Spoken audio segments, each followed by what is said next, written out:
করাটা খুব কিছু খারাপ নয়, কারণ সেগুলো করলে না অনেক সময় মনটা উদার থাকে, কথা পরনিন্দা পরচর্চাগুলো হয় না। আর কিছু মানুষ এমন করে যেন সে চালনা করবে দুনিয়া, কে কি করছে, কে কি খাচ্ছে, কার বাড়িতে কি হচ্ছে। শহর কলকাতাতেও এগুলো চলছে। কেন চলে আমি বুঝি না। এগুলো মফস্বলে চলে, গ্রামে চলে, শহরে কি করতে চলে আমি জানি না। তবে মফস্বল বললে ভুল হবে, আমার শান্তিপুরে এরকম ঘটনা আমার জীবন থাকতে 25 বছরে, আমার 5 বছর বাদই দিলাম, 20 বছরে আমি দেখিনি। আমার জ্ঞানও তো 25 বছরের মধ্যে তো আমার বিয়ে হয়ে গেছে, তা আমি 25 বছরই বলছি, একটু বাড়িয়েই বলছি। ওখানে আমি 22 বছর ছিলাম, আর 1 বছর আমি কলকাতার দিকে চলে এসেছি, তাহলে আমার 23 বছরের পর বিয়ে হলো। এবার আমি 22 বছর ছিলাম ওখানে, আর আমার ধরো 5 বছর 22 বছর ছিলাম, 22 বছর বয়স অবধি আমি বলছি। আর তার আগে আমি ছোটোবেলায় একটু জ্ঞান নেই, আমি সে কথা তুলব না। কিন্তু ওখানে কিন্তু এরকম জিনিসটা নেই। হ্যাঁ, ওখানে রাজনীতি খুব আছে, কিন্তু ওই যে পরনিন্দা পরচর্চা আমি কোনো দিন দেখিনি। আমার পরিবারে দেখিনি, প্রতিবেশী পাশে তাদের মধ্যে দেখিনি। কেউ যদি ঘরে পড়াশোনা করছে বা কেউ নিজের কাজ নিয়ে ব্যস্ত, কোনো বাড়িতে, হ্যাঁ আমরা মেয়েরা মেলামেশা করেছি, যারা পড়াশোনা করি বা পাড়া প্রতিবেশী, এরকম সামান্য মেলামেশাটা তো ছোটো বয়সে খেলাধুলা থাকে। কিন্তু বাড়ির বউরা একসঙ্গে মিলে সেই হুজ্জুতি করা, এরকম জিনিসটা কোনো মতে ছিল না। প্রচণ্ড মার্জিত স্বভাবের সব বউ এক জায়গায় বসে একেবারে ফুর্তি চলছে, সব করতোই না। এমনকি আমার শ্বশুরবাড়ি যাদবপুরে, সেখানেও এরম হয়নি। এই রকম মানে কিছু কিছু জায়গায় হয় না, সে উল্লাসে মরে যাচ্ছে, ওইসব হয় না। আর একটা কথা, উল্লাস তুমি করো, যা ইচ্ছা করো, কিন্তু কেউ যদি উল্লাসে যোগদান না করে, সেগুলো নিয়ে মন্তব্য করা উচিত নয়। তার পার্সোনাল ব্যাপার, সে কী করবে, সে কী খাবে, সে কীভাবে চলবে, তার পার্সোনাল ব্যাপার। ব্যক্তি স্বাধীনতা আছে, গণতন্ত্রের যুগে ব্যক্তি স্বাধীনতা আছে, থাকবে, অলরেডি ভবিষ্যতেও থাকবে, তাই না? আর ব্যক্তি স্বাধীনতায় কেউ হস্তক্ষেপ করা উচিত না। ডোন্ট কেয়ার, মানে কি বলবো, ডোন্ট মাইন্ড। সবাইকে কিন্তু বলছি না, সবাই এর মধ্যে জড়িত না। আমি কেন সবাইকে বলবো? কিন্তু ইউটিউবাররা জানো তোমরা, যে আমরা যখন ভিডিও পিছনে ভয়েস দিই, সামনে কোনো ছবি দিই, সেই ভিডিও তোমরা করো, ফেস অনেকেই দেখায় না, সবাই দেখায়, আমি নাই তোমাদের থেকে একটু আলাদা, ফেস ছাড়া আমি কথা বলছি। কারণ অনেকের নানারকম সমস্যা থাকতে পারে, ফেস দেখালেই চলবে না। ফেস দেখালেই যে তোমার সব কিছু পাওয়া হয়ে যাবে তা নয়। আমি যদি ইউটিউব থেকে ওয়াচ টাইমটা পাই, তাহলে আমার ফেস ছাড়াও হবে। আমার এই যে গলাটা শুনেও আমাকে ইউটিউব লগারিদম, আমাকে ইউটিউবের কোম্পানি, ইউটিউব টিম আমাকে সাফল্য এনে দেবেন। তাই জন্যে ইউটিউব কোম্পানিকে আমার ধন্যবাদ। বাংলায় আমি বলছি, যেহেতু ওনারা ঠিক ট্রান্সলেট করে নিতে পারেন। আমি বাংলায় বলবো, কারণ আমার মতো বাঙালি ইউটিউবাররা আমার বাংলা এই ভিডিওটা দেখবে, শুনবে। আমি বিদেশি কাউকে ভিডিওটা শেয়ার করছি না যে তারা আমার ভিডিও দেখে ইংলিশ শুনবে। বাঙালি ইউটিউবাররা ভিডিও দেখে ভালোভাবে তাড়াতাড়ি শুনে নেবে 10 মিনিটে। কিন্তু আমি যদি একটা ইংলিশ বলি, সব বাঙালি যতই সে ইংলিশ জানুক, তার একটু ভাবতে সময় লাগবে, কারণ তার মাতৃভাষা বাংলা। ইংলিশ জানা মেয়েও যদি সে বাংলা ছাড়া ইংলিশেই আমি ভিডিওটা করি, তার ভাবতে সময় লাগবে, কারণ তার মাতৃভাষা বাংলা। মাতৃভাষাকে অবজ্ঞা করা উচিতই না, উচিতই না। তাই আমি উচিত না বলে আমি বাংলায় করি, আর আমাদের সব ইউটিউবাররা বাংলায় কথা বলে। এই যে সংবাদ হচ্ছে সব বাংলায়, ইংলিশ খবর আলাদা চ্যানেল আর বাংলা খবর আলাদা চ্যানেল, তাই না? আমরা তো সবাই বাংলা খবর শুনি, আমরা ইংলিশ খবর কজন আমরা বাঙালি সেই ইংলিশ খবর শুনছি। যে শোনে সে অন্য ব্যাপার, তার হয়তো ইচ্ছে করতে শুনতে শুনুক, তাতে কোনো অসুবিধা নেই। ব্যক্তি স্বাধীনতা আছে বললাম না, তাই ব্যক্তি স্বাধীনতায় কেউ হস্তক্ষেপ করতে যেও না, হিতে বিপরীত হয়ে যেতে পারে।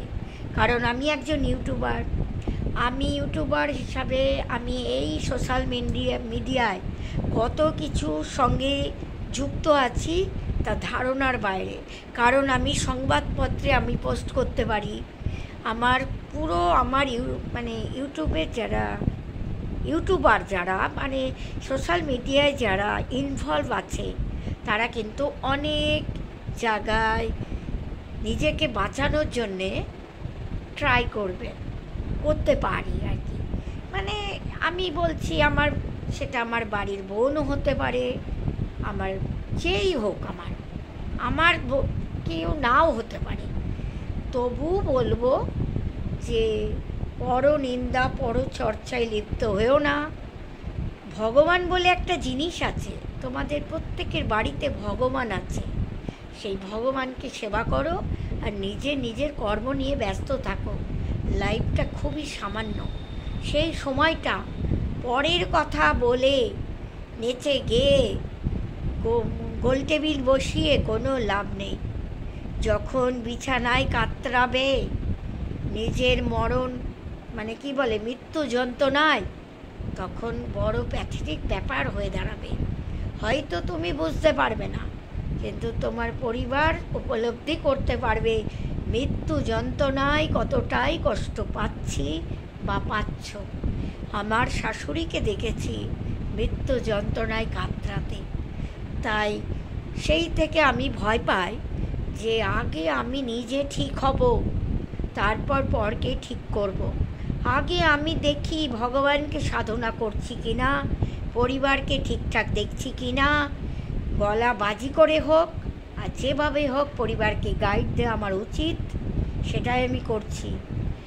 আর মৃত্যু যন্ত্রণা বড় বেদনাদায়ক, সেইটা আমি নিজে উপলব্ধি করিনি, কিন্তু চোখে দেখে যেটা মনে হয়েছিল সত্যি সেটা একটা কষ্টকর ব্যাপার।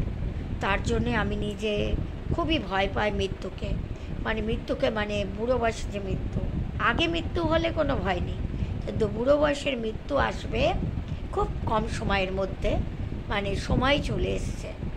আমার বয়সী যারা আছো তাদের সময় চলে এসছে, কেউ আগে যাবে কেউ পরে যাব, কিন্তু আমি আগেও যেতে পারি। আজ বললাম কালকে চলে যেতে পারি, তখন আর আমাকে নিয়ে নিন্দে বান্দা যাই করো আমার কানে যাবে না বা কোনো কিছুই ভাববো না। আর আমি একটা মনে করি ডোন্ট কেয়ার, তা না হলে আমি এই সোশ্যাল মিডিয়ায় এত কাজ করতে পারতাম না। আমার কত ভিডিও আমি ছেড়েছি 2021 সাল থেকে, যেভাবে আমি খেটেছি ইউটিউবে সমস্ত ইউটিউবাররা জানে। আর এইটুকু জায়গায় আমি আসতে পেরেছি, এখন ডলার টাকা পাবো, সেটার আনন্দ উপভোগ করব। আর যদি ক্ষমতা থাকে সেই টাকা দিয়ে আমার ইচ্ছা আছে দুস্থ ফ্যামিলিকে আমার হেল্প করা, দুস্থ সেবা সংঘকে আমার দান করার একটা ইচ্ছা আছে। সেই পরিকল্পনা পূর্ণায়িত করার জন্য আমি প্রচুর খেটে যাচ্ছি, কি বলবো, দিন রাত আমি খেটে যাই। এখন একটু ভিডিও দেওয়াটা কমে গেছে। আমার এই ভিডিও করা নিয়ে অনেকেই যারা বোঝে না তারা হাসাহাসি করে। তোমরা যারা ইউটিউবার আছো তোমাদের ভিডিও নিয়ে অনেক মন্তব্য এসে যায়, পরিবার থেকে হোক, অনেক জায়গা থেকে, কিন্তু ডোন্ট কেয়ার করেই আমরা চলেছি, তাই না? কারণ জানি যে বিদেশ থেকে আমরা ডলার পাবো, বিনা আমাদের কষ্টটা বিফলে যাবে না, আমাদের আর্থিক সাহায্য হবে, আমাদের ভালো লাগা থাকবে, শান্তি পাবো, শান্তি পাবো। তার জন্যই এই ভিডিওটা করা। আমি যখন দেখলাম বুঝলাম যে না, আমাকেও কিছু করতে হবে, করব, এই রকম একটা মানসিকতা নিয়ে যখন ছেলেরা দাঁড়িয়ে গেছে, বড় হয়ে গেছে, তখন দেখলাম আমাকে কিছু করতে হবে। যখন ওরা ছোট ছিল আমি অনেক ওদের জন্যে এত খাটাখাটি সারাদিন ছিল না, তখন আর এসব চিন্তা আমি করিনি যে একজন ইউটিউবার আমি হব। কিন্তু আজ ইউটিউবার হয়ে গেছি, অলরেডি প্রমোশনও পেয়ে গেছি। তাই যারা হিংসা করার করে নাও, আর যারা ভালোবাসার ভালোবেসে নাও, তা যারা পাশে থাকার পাশে থাকো, যার প্রয়োজন নেই আমার পাশে থাকার তারা থেকো না। তার জন্য আমি তাদের কাছে কোনো মানে কি বলবো, তাদের দয়াতে আমি বাঁচতে চাই না। মানে আমি আমার ইউটিউবারদের দয়ায় বাঁচবো বলবো না, অনেক ইউটিউবার ছাড়া আছে, মানে ইউটিউবের বাইরে যে পরিবার আছে আমাকে দেখে, ভালোবাসে।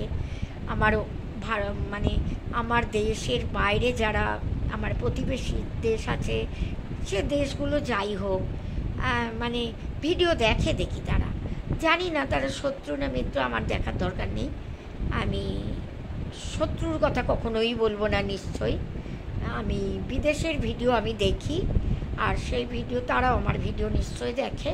তারা কতটা দেখতে পায় আমি জানি না, তাদের ভিডিও আমরা দেখতে পাই। আমরা যেমন ইউএস এরিয়া, তারপরে তোমার প্রবাসী ঘরকন্যা, এদের ভিডিওগুলো দেখি। ওনারাও আমাকে লাভ চিহ্ন দেয়। এসব বড় বড় ইউটিউবারদের কথা আমি তাদের কাছে অনেকটাই মানে পিছিয়ে আছি, নগণ্য বলবো না, পিছিয়ে আছি। কারণ আমি শুধু আমি দেরি করে ইউটিউবার হয়েছি, আমি ভালো কন্টেন্ট বানাতে পারি না, তার জন্য আমি নগণ্য হব কেন?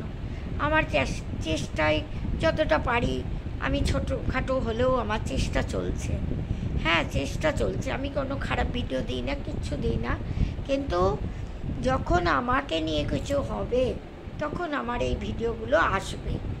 আর আমি বললাম না, এই কত রকম সংবাদের চ্যানেল আছে, এখন কোনো কিছু হয় মানে সংবাদ চ্যানেলে চলে যাওয়া, কাউকে মানসিক টর্চার করা, মানসিক প্রেশার ক্রিয়েট করা, কারোর